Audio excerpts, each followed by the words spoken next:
All right, so are you ready to dive in and really explore how to make your business idea a reality? Let's do it. Awesome.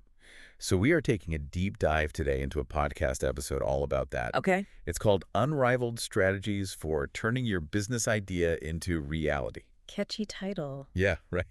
So we're going to break it all down, give you the need-to-know info, and hopefully help you avoid some of the common pitfalls. Sounds good. You know what really stood out to me in this episode? What's that? The way they compare launching a business to like planting a seed. Oh, yeah, I remember that. Just like the seed needs the right conditions, to sprout and grow. Mm. Your idea also needs that careful nurturing. Oh, totally. And you got to protect it from those unexpected challenges, too. Like hungry deer. Remember that part? Exactly. I mean, who knew hungry deer could be such a threat to entrepreneurs? Right. You never know what's going to come along and try to munch on your dreams. That's so true. But jokes aside, it really highlights how important that environment is. You know the one your business is going to be growing in. For sure. And that starts with really nailing down your idea. Absolutely. Crystal clarity is key here. Okay, so what does that actually look like? So you got to know the exact problem you're solving, right? Then who are you solving it for? And this is crucial. Why is your solution the best out there? That's a good point. Yeah. It's not enough to just have a cool idea. You got to explain why anyone should care. You got it.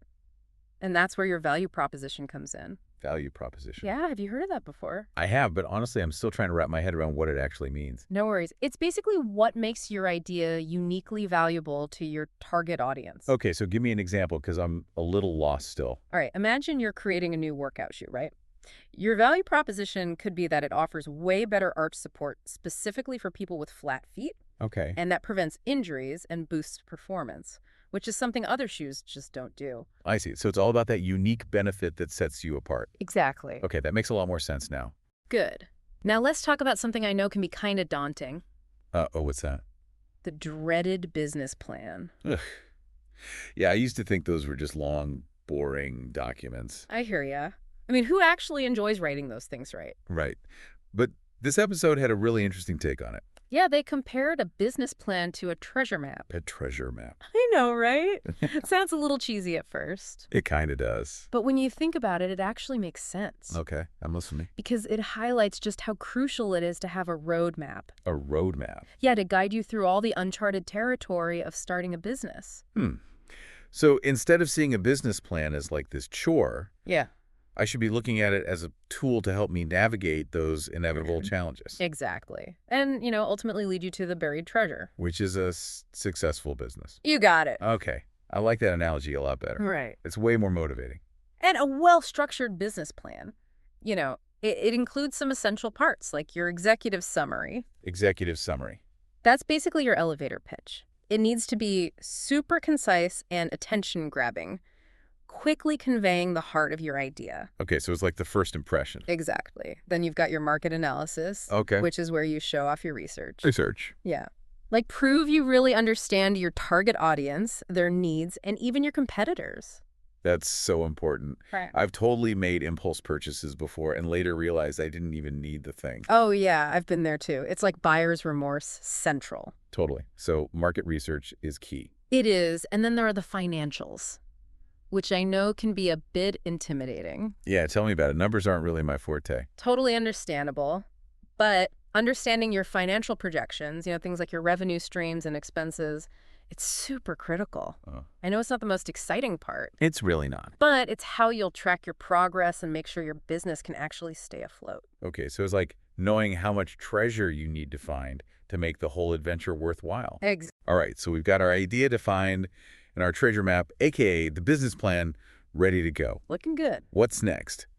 We need some funding to set sail right. You got it. Every great adventure needs a little financial fuel. And that's where things can get a little tricky. Absolutely. They actually shared a story in the episode about completely bombing an investor pitch. Oh, no. Because they didn't understand the investor's perspective. It was a good reminder that finding the right funding is just as crucial as understanding your target market. Makes sense. Different funding sources probably have different expectations. Totally. They have different requirements, So it's all about finding that perfect fit for your specific needs and goals. So where should someone even begin when looking for funding? Well, one option is bootstrapping. which basically means starting with your own resources and being really smart with your spending. So it's like setting sail with the supplies you already have and making the most of them. Exactly. It's about proving your concept before you go looking for outside investment. Okay, I like that. Yeah. Then there's crowdfunding, which seems to be super popular these days. It is. Platforms like Kickstarter and Indiegogo let you tap into this huge pool of potential supporters. Okay. People who genuinely believe in your idea. You pitch your idea to the world through a video, hoping to get people excited enough to back you financially. So it's all about sharing your passion and inviting people to join your journey. Exactly. It's a really cool way to build a community around your idea. But what about investors? I feel like that's a whole other ballgame. You're right. Seeking investors can be way more complex. How so? Well, whether they're angel investors, venture capitalists, or even friends and family, investors are looking for a return on their investment. They want to see that their money is going to grow. That makes sense. So you really need to demonstrate the potential of your idea. Absolutely. And also your ability to execute your plans, scale your business, and ultimately generate profit. So it's about convincing them to join your crew because they believe you can find that buried treasure. Exactly. You got to show them you have the skills and the plan to make it happen. Okay, so we've talked about the why, the how, and the money behind an idea. It's all coming together. But what about the people who will actually help bring it to life? Yeah. We need a crew, right? Oh, for sure. Even pirates need a good crew. Exactly. And that brings us to the topic of building a high-performing team. It's so important. And the episode really stresses that you can't do it all alone. Oh, totally. The lone wolf entrepreneur thing is kind of myth. Yeah, it's much more about building a team, a crew of talented people who get your vision, people who can help you weather those inevitable storms that come with, building a business. And finding those people can be tough. Yeah. They actually shared a story in the episode about hiring someone who seemed amazing on paper, Oh, yeah, I remember that. but ended up being a terrible fit for their company culture. It happens. And it just goes to show that skills and experience aren't the only things that matter. Totally. Shared values and a strong cultural fit are super important too. So true. When your team members are aligned with your core values and how you work, Right. it just creates a much better environment. Yeah. One where everyone can actually thrive. Absolutely. It's like having a crew that works together in sync, rowing in the same direction with shared purpose. Love that analogy. And that brings us to something else they talked about. Oh. Defining roles within your team. Yes. Even if you're not ready to hire right away. Right. Just outlining those key roles and responsibilities. For the future, it's going to help you attract the right people when the time is right. So it's like having a blueprint for your dream team, making sure everyone knows their part in the grand scheme of things. Exactly. You're mapping out the different positions on your ship and the skills you need to sail it effectively. Okay, I'm with you. So you've got your team assembled. What's next? Well, you need to make sure everyone's on the same page. Yeah. Inspire them with a shared sense of purpose. Yeah, people want to feel like their work matters. Exactly. And that's even more powerful when everyone is aligned with that bigger vision. Totally. It's like inspiring your crew with a map that not only leads to Trevor, but also charts a course towards something meaningful, something they can all feel good about contributing to. I love that. That shared purpose can really make all the difference, especially when things get tough. For sure. Yeah. Now, there's another strategy they mentioned that I thought was interesting. What's that? Outsourcing. Ah, yes. It's a powerful tool, but it's important to use it strategically. How so? Well, while building a strong internal team is essential, there are times when it makes sense to bring in outside expertise, Okay. for specific tasks or things that don't require a full-time employee. So it's like calling on a specialist navigator for a particularly tricky part of the journey. Exactly. Someone with specific skills to help you get through a challenging phase. Makes sense. But outsourcing shouldn't replace your core team, right? Right. You don't want to compromise your brand identity. Certain tasks, especially those tied to your values or customer experience, those are best handled by people who are fully invested in your company's mission. So it's all about finding that balance, knowing when to call in reinforcements and when to trust your core crew. Well said. All right, so now we've got our crew assembled and everyone's ready to go. Time to set sail. It's time for execution. Launching and scaling the business smartly. And they had a really cool analogy for this stage, comparing it to preparing for and running a race. Oh, I like that. So instead of just taking off running, you got to make sure you've got the right training, the right gear. Exactly. And the stamina to go the distance. Because rushing into things without preparing can lead to some major wipeouts. Big time. The episode emphasizes the importance of having the right systems and processes in place, as well as a clear understanding of your, operational capabilities. Okay. And they highlight 3 key execution strategies.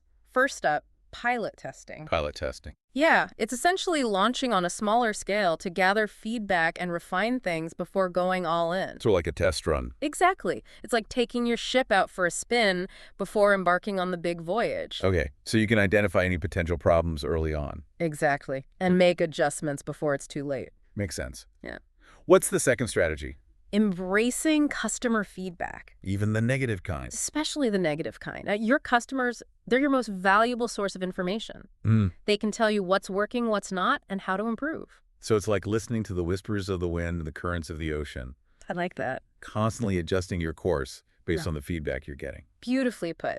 And the third strategy is all about scaling smartly. Scaling smartly. Yeah. Rapid growth is usually the goal. Yeah. But expanding too quickly without the right infrastructure and support systems, it can lead to disaster. That makes sense. It's like trying to build a bigger ship without reinforcing the hull. Perfect analogy. You risk capsizing under the weight of your own success. Okay, so it's not just about going faster. Right. It's about building a ship that can handle the increasing speed and cargo. Exactly. It's about making strategic investments to support sustainable growth. I'm getting it. Now, this next point really resonated with me. Okay, I'm curious. Flexibility and adaptability. Yeah, yes. Crucial skills for any entrepreneur. Because, let's face it, unexpected challenges are bound to happen. They are. So being able to pivot, adjust your sails, and embrace new information. Yeah. It's essential for long-term success. It's like being prepared to change course if you encounter a storm or discover a more efficient route to your destination. Exactly. Flexibility is key in the ever-changing world of business. It really is all about the journey, isn't it? It's not just about reaching the destination. No, it's about what you learn along the way. Exactly. The real growth comes from the experiments, the pivots, and those moments when you got to adjust your sails to navigate the unexpected. Yeah, you have to embrace that uncertainty. Be open to learning. That's what makes it all worthwhile. I couldn't agree more. So let's do a quick recap.